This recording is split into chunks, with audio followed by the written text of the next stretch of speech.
Hey guys, welcome back and happy new year. Hallelujah. Can I get an amen? 2021, we are on the path. So I thought, you know what? How do I want to start this year out for the podcast? And I thought, well, what better way to begin than by discussing nutrition? My last podcast was all about stopping the resolution, not putting a stressful diet on yourself or forcing yourself to do something that was more than you needed to do. Really, when it comes down to healing the gut, it comes down to some basic guidelines of the quality of your food and how you should be eating it. And, just the way you're eating it, how you're eating it, and also when it comes to breakfast, lunch, and dinner, what's important for you. So I thought, why don't I break into gut healing foods and what it truly takes to heal the gut with food. And we're going to do a two-part. So today we're doing part one, and then I hope you stick around for part two and listen to that too, because that's going to have a lot of information as well. So today, I really want to talk about diets. There is no one-size-fits-all diet at all for anybody. So, even if you want to be hardcore vegan or hardcore paleo, it does not mean that your brother, sister, aunt, uncle, cousin, whoever, that they will have the same positive results as you from the diet that you have. And that is extremely important to know when it comes to healing the body, because what can work for one person, what's one person's food, can be another person's poison. So we really have to be careful with pushing lifestyles on other people. For me, when I work with clients, I'm always taking into consideration their ancestry, what they've sort of been through, their genetics, what their parents have going on, what their grandparents going on, and also how they're absorbing food, how they're digesting food. Now, all of my clients that come to me have digestive issues, but not each case is very different. So I always use complete bioindividuality with every person, and I never have one size fits all diet. Do I have basic guidelines that I want my clients to follow for gut healing? Absolutely. But sometimes one tip that helps one person doesn't help another. So it's very important to understand that your case can be completely different from someone else's. So that is why I do always recommend working with a practitioner, such as myself or any of my colleagues that you see me post about when it comes to healing the gut.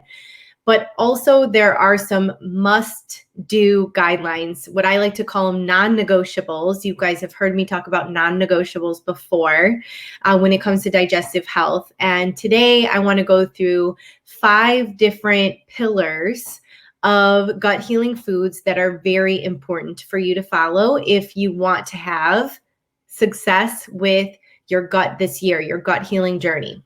So all right, let's start. Let's dig in. Let's go right for it.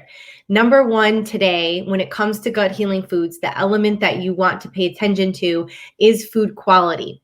And if we're talking about food quality, then we're talking about organic. I know sometimes it can be a little expensive to buy organic, or it can feel overwhelming if you're not used to buying it, but it is the number 1 most important pillar when it comes to healing any type of ailment, especially your gut. Pesticides or herbicides or genetically modified organisms that make its way into your food and then you ingest it can break down your gut lining over time. It can cause a myriad of health issues, from asthma to skin issues like psoriasis and eczema. And then also, everything we talk about the gut, constipation, gas, diarrhea, upset stomach, all of these things can just come from how your food is farmed. So it's very, very, very important to look into your food a little bit deeper. So let's talk about that. Let's talk about organic for a little bit so you can really understand that. Number 1, when you go to a grocery store, if you look at fruit or veggies or anything, they have a barcode. And on the barcode will be like a 5 to 6 digit number. And if it begins with a 9, it's organic. And if it begins with a 4, it's non-organic or conventional, as they like to call it. And the thing about that is, well, there's also a third number, and that is 3. 3 means local. Now, local doesn't always mean that it's certified organic, but it doesn't mean that it's got pesticides or it's conventional either. When it's local, the thing is you want to investigate the farm a little bit more, or maybe check the farmer's market or ask about the practices, because oftentimes smaller farmers cannot afford the certification when it comes to being organic, or just don't want to buy into the practices of it because it's not really well run, like way of looking at things. So they don't always buy into it. So check with, if it's like a local farm that you can always call. They're happy to tell you about their practices.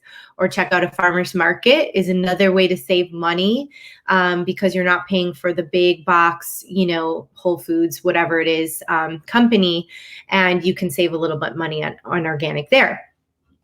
So again, you're looking for the 9 when it comes to organic, when it comes to produce.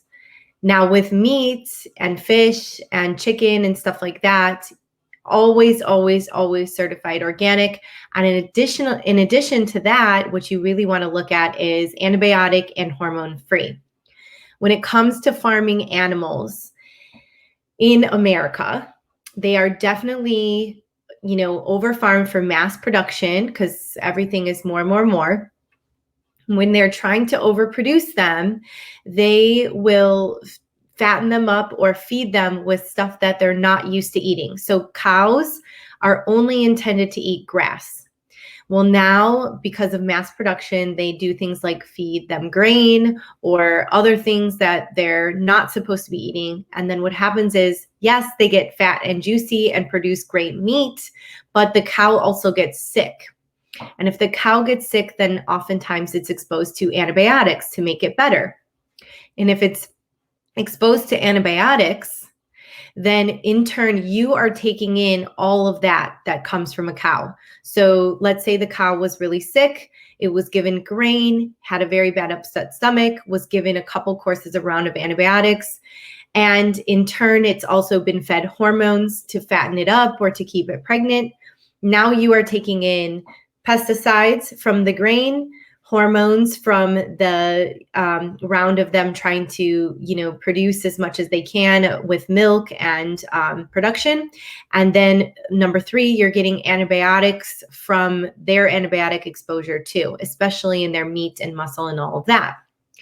So you can see how important it is when choosing organic for meat, because you're not just getting non-organic cow, you're getting other elements that can hurt your gut or your body, and in so many other diseases that can come from eating non-organic meat.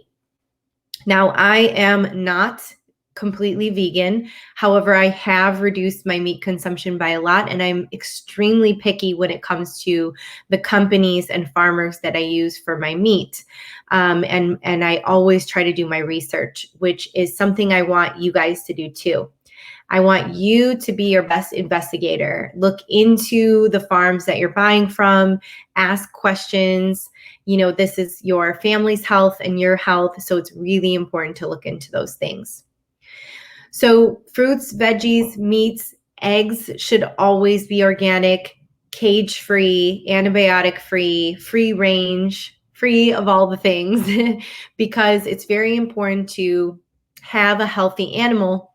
If you're going to consume it, the animal should be very healthy.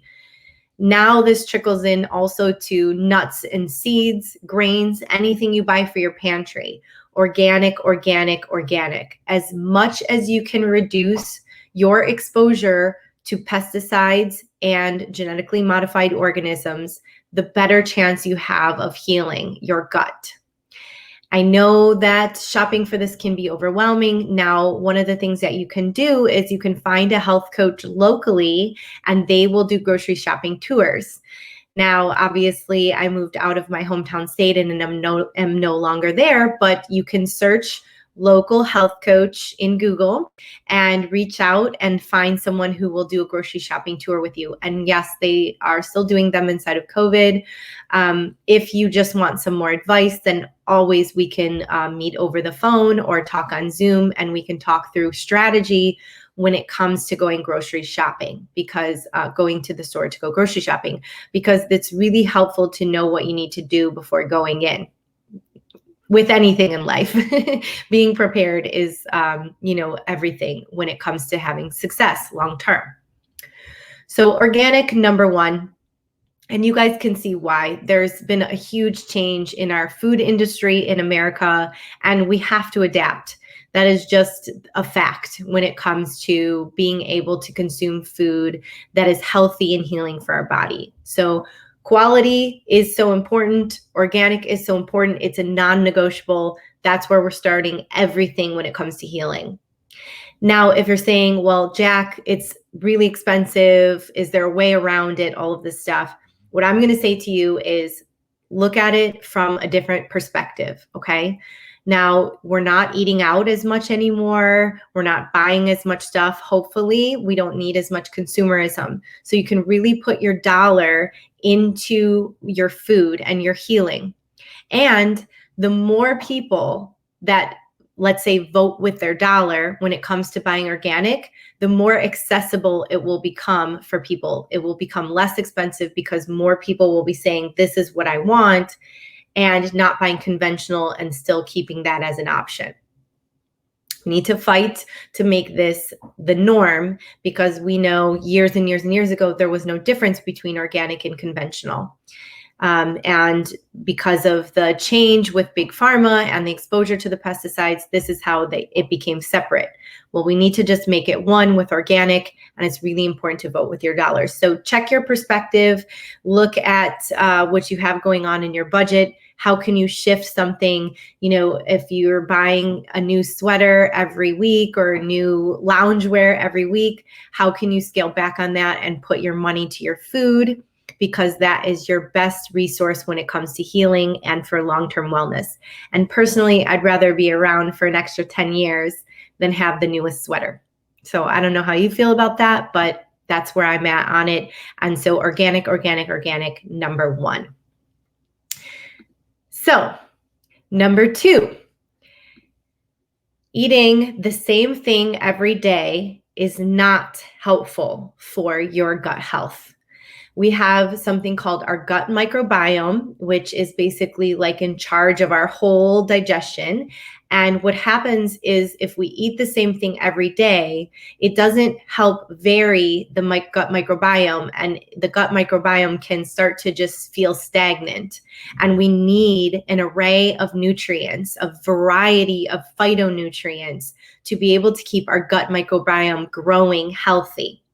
So if you're the type of person that's a creature of habit, and you're like, okay, well, I'm eating really healthy. I'm just going to have oatmeal for breakfast, a salad for lunch, and a meat and veggie for dinner every day, or egg omelet for breakfast, a sandwich for lunch, and soup for dinner every day. And it's the same over and over. It's not helpful for your gut. We need to vary it as much as possible. When I talk about phytonutrients, I'm talking about all the colors of the rainbows. We need the reds, the purples, the greens, the oranges, every single color that fruits and veggies come in. We need to have a variety of them. So what I've done with my grocery shopping that's really helpful is there's two things that I've started. And so you can pick what works for you. And even along the way in this podcast, I'm going to give you options for you. You need to figure out what's right for your body and for your family, your lifestyle, whatever works for you. So here's two options. The number one option is to cycle sync. Now, this is more for women. So to get on a regular cycle, there is something called cycle syncing, which is eating certain foods at certain times of your cycle. Now, if you're interested in learning more about this, you can do two things. The first thing you can do is you can read my favorite book in the whole wide world. It's called Woman Code by Alyssa Vitti, where she breaks down all of the tools and tips to understand cycle syncing. And so we have 4 phases of the cycle. We have our menstrual, our follicular, our ovulatory, and our luteal. And you vary your foods in each one of those cycles to balance your cycle out and to get different types of nutrients. So that's one way of doing it that is obviously heavily geared towards women and also great for balancing hormones and improving gut health. Now, if you're a man that's listening or cycle syncing isn't your jam as a woman, or you're before or after that, you don't really care about it, what I like to do is when I make my grocery shopping list, I have it in a Google Doc and I look back at what I may have purchased the week before, and then I try to vary it for the next week. So I'll make Buddha bowls or salads or soups or whatever it is. And whatever I focused on the week before, I'm going to try to incorporate 5 new vegetables the new week. So let's say the first week I was like, this sounds great. I'm going to go sweet potatoes, oranges. I'm going to make a cabbage salad. I'm going to make a kale soup. Then the next week I think, okay, well, how can I vary that? Okay, I already did some sweet potatoes. Maybe I'll switch to carrots. I was eating a lot of oranges. Maybe it's time for apples, or I'll throw a banana in there. Or I had kale, so let me switch to spinach. There's always something in the same category that you can switch over to. And then just try to vary it week by week if it's easier for you to focus on the same meals weekly, but then switching it, week by week versus trying to eat something different every single day of every single month. So hopefully that helps you understand varying your phytonutrients a little bit, but it is extremely important because I'll have many clients come to me and say, I'm eating so healthy. I don't know what's wrong with my gut. If I eat anything else outside of what I'm eating, I don't feel well. But if I eat what I'm eating, I feel okay. That's a sign and an indication that your microbiome needs to grow and needs to have a more variance. So you can do it slowly by switching up what you have going on the side or different stuff like that. And like I said, check out the cycle syncing or start to vary your foods week by week, and you will feel 10 times better. I promise you. It's so great to get all those different types of nutrients. All right, number 3 is the one that always has everybody, with crickets or getting off my phone line or not being my friend anymore. But I'll say it. I said it before. I'll say it again. Cutting toxic triggers is so important when it comes to healing your gut. Now, the top 3 are caffeine, sugar, and alcohol. Caffeine, sugar, alcohol, you guys, they're very inflammatory to the gut. So before you try a low FODMAP diet or before you try, some crazy cleanse, all you have to do is start cutting back on these toxic trigger elements and you will already feel better. Within days, you'll feel better. Now, I know it's not easy to cut back on all 3 at once, so you can take your time. You can do one at a time. You can take multiple days to do it. You can wean off if you need to. For sugar, I do a lot of replacement therapy with fruit and honey. If it's caffeine, switch to green tea. Coffee is very acidic, so switching to green tea is very alkaline and very cleansing and healing for the liver and good for the body. So you could switch to that to start. And then when it comes to alcohol, cutting back or doing higher quality alcohol, like if you're drinking wine a lot, can you find an organic, sulfite-free, biodynamic wine, or try to, just drink less little by little and cut that out. I know that the year has been tough and sugar, caffeine, and alcohol is on the rise, but it is not helping you or serving your body in any way if you're trying to heal your gut. And if you just focus there first, before trying to cut out a million other things or do a drastic diet, you'll have a huge change in your body and your mind, because those 3 trigger anxiety a lot. I know many of you who listen to my podcast do think about anxiety a lot or have anxiety a lot from gut issues. So if you want to cut anxiety and gut issues, go into the toxic triggers. Now you can go even further into understanding what triggers your body as far as inflammation goes. And for that, for my clients, I do a food sensitivity test from KBMO Diagnostics. Now, a couple weeks ago, I interviewed James White, the CEO of KBMO. So if you missed that, you can check out that episode a few episodes back it's titled Food Allergies versus Food Sensitivities. And we go in to talk about the IgG response versus the IgA response, allergies versus sensitivities, and understanding how eliminating foods that are causing inflammation in your body currently will really help your gut mend. Now, food sensitivities aren't what causes gut issues. The lining of your gut being destroyed over time by stress, environmental toxins, poor nutrition is what causes the gut lining to be damaged. And then comes food sensitivities. So you're really working backwards by eliminating food sensitivities and allowing the gut to heal.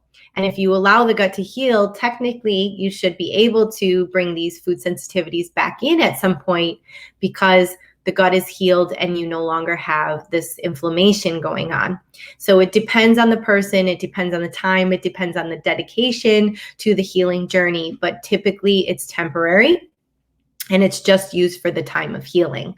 So if you're interested in getting food sensitivity testing, then you can book a discovery call with me. Check out my website, jaclynreneewellness.com. There's a link to book the discovery call, or you can send me an email, jaclyn@jaclynreneewellness.com, to start the process of getting tested for food sensitivities. I do recommend trying to cut back caffeine, sugar, and alcohol first, because I'm going to say that in our session anyways. But if you need more guidance and help on that, then of course I'm always available to assist you through that. Okay, so number 4 is the last one that I'm going to talk about today. And then in part 2, you'll jump on next week. We'll talk a little bit more about step 5, and then getting into more about understanding your breakfast, lunch, and dinner and how they should be, approached when it comes to gut healing wellness. So number 4 today is adding fiber. This kind of goes hand in hand with varying your phytonutrients and feeding your gut microbiome what it needs, but it's in a different way. So fiber is what keeps everything flowing, if you know what I mean. So when it comes to consuming it, it's really recommended that you get at least 25 grams a day, if not more. So the top places that fiber can come from is flax seeds. Ground flax seeds is great. You can add that into your smoothie or put it in your oatmeal. Speaking of which, oatmeal has a lot of fiber. But fruits and veggies are the top when it comes to adding fiber. Now, I know a lot of people have had, they've contacted me where they're like, I added fruits and veggies and I got really constipated. This is something that you have to be very careful about when adding in a lot of extra fiber. Take your time to do it. So if you're consuming no fiber, maybe just try 1 or 2 pieces of fruits and vegetable a day. Or if you're already consuming some, maybe start with a tablespoon of flaxseed, or adding in some oatmeal or some beans. Beans are really good fiber too. But sometimes people have adverse reactions to this because it's too much, too fast. So little by little. I'm never going to say go all in on anything. I'm always going to say tiptoe, peel back the layers, and take your time when it comes to introducing the stuff. And in regards to everything I've talked about today, you don't have to do all of this at once. Maybe look at which one of them triggered you the most, because whatever we're resisting is the one that we need the most. So you can take your time to tiptoe in. Today, we talked about going organic, getting a variance of phytonutrients to feed the gut microbiome, cutting toxic triggers, and adding fiber. Now, which one to you feels like where you should start? Maybe it's even a great idea to bust out the journal and journal about it. What's going on with my body? What does my body need? What am I being called to? Really connecting into your body and your intuition when it comes to what your body needs, because your body always knows, but the most important thing is to listen. And the reason we can't pinpoint or listen is because we're really heavily rooted in the future, or we're very heavily rooted in the past. The more you get clear and focused on the present, the more you can receive these messages from your body to know which is the right path for you. Or maybe you knew right away when I was talking about it and you were like, yeah, she said sugar. That's my trigger. That's where I need to start. Whatever it is for you, start with something, get going on the gut healing journey, and take your time as it unfolds. You can always reach out to me anytime. Of course, like I said, you can email me, Jaclyn at jaclynreneewellness.com, or book that discovery call on my website, jaclynreneewellness.com, anytime to get your gut healing journey started. Again, this is part 1 of a 2-part series where we're talking all about the foods that heal your gut, what you need to eat to heal your gut, and how you need to eat to heal your gut. Next week in the podcast, we'll talk more about healing foods and how to approach your breakfast, lunch, and dinner individually so that it works for you in your favor and you don't have to overthink what you need to eat in a day to get that gut healing journey going. So thank you guys so much for joining me. If you love this podcast, feel free to share it with a friend. And please, please, please leave a review. Don't forget to subscribe. And I'll catch you guys next week with more information about healing your gut with food. Happy healing.